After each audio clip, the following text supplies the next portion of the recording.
Lugar Educação. Bom dia, boa tarde, boa noite, dependendo de quando você estiver vendo esse episódio. Em segundo lugar, bem-vindo ao canal Preso na Língua para uns 5 minutinhos de morato. Pois bem, um conceito importante da gente conhecer e bastante complexo porque, como vários dos conceitos com os quais a gente trata, ele acaba se generalizando tão facilmente em lugares comuns que às vezes ele se esvazia. O conceito é o de cânon ou cânone. É um conceito muito importante por quê? Porque ele sistematicamente está sendo, nos estudos de literatura mais recente, colocado em xeque, questionado. Agora, muitas vezes a gente cria um problema que é questionar o cânone antes de conhecer o cânone. Vamos primeiro tentar entender de que se trata. Para isso, volto para uma definição razoavelmente antiga do Dicionário Moraes de 1820, mas que é bastante significativa. Vejamos aqui, ó.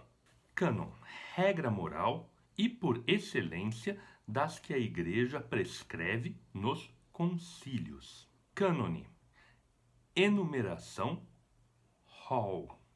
Vejam, são duas ideias que se mesclam aqui. Uma, a de regra moral, ligada à religião, e a segunda, de lista, de enumeração.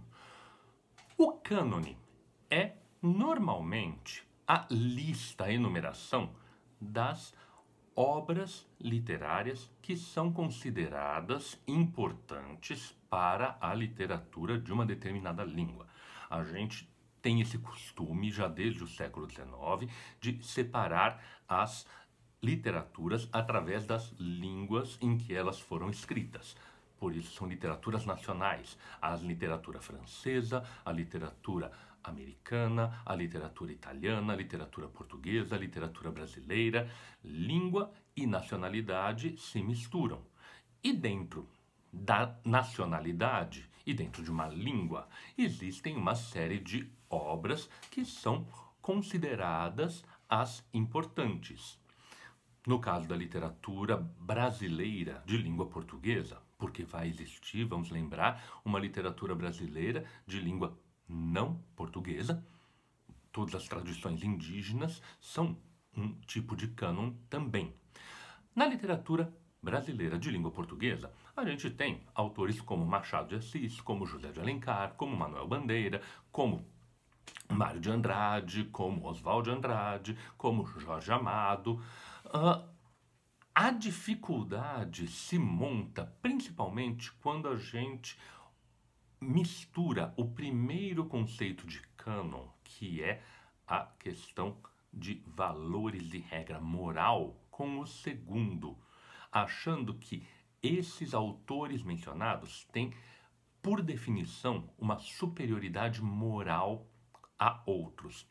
Isso é complicado, isso muitas vezes é legitimado pela escola ou pela universidade, que são, na verdade, duas faces da mesma moeda de instituições de controle e de perpetuação de certos estatutos sociais e culturais.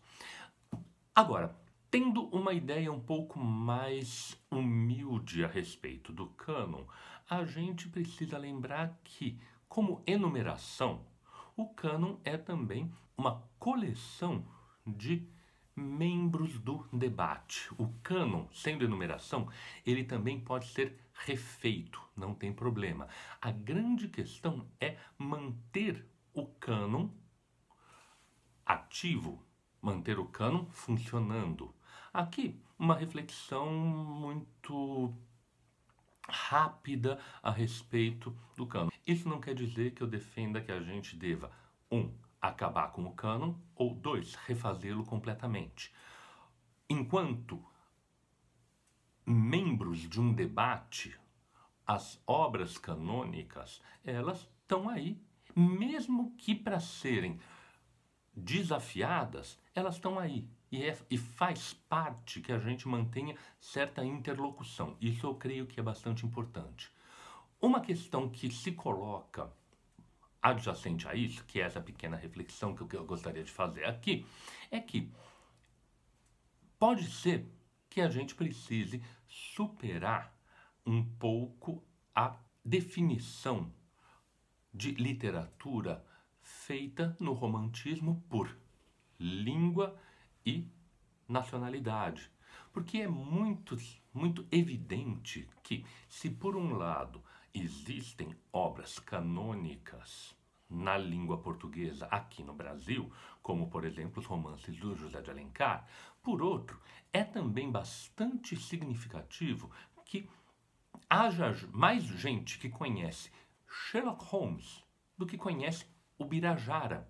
Isso quer dizer que, de repente, a gente poderia repensar a ideia de cânone para ampliar um pouco e manter os nossos certos referenciais, não mais baseados exclusivamente na questão de certa superioridade moral da nacionalidade, mas sim pensando em aberturas de diálogo.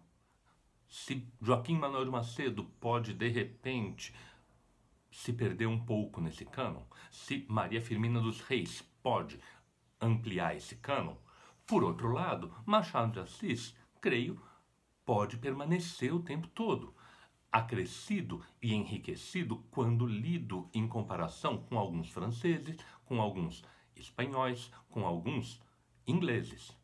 O cânon, como qualquer realidade ideológica, como qualquer realidade intelectual, simbólica, é dinâmico, é móvel, é uma escolha.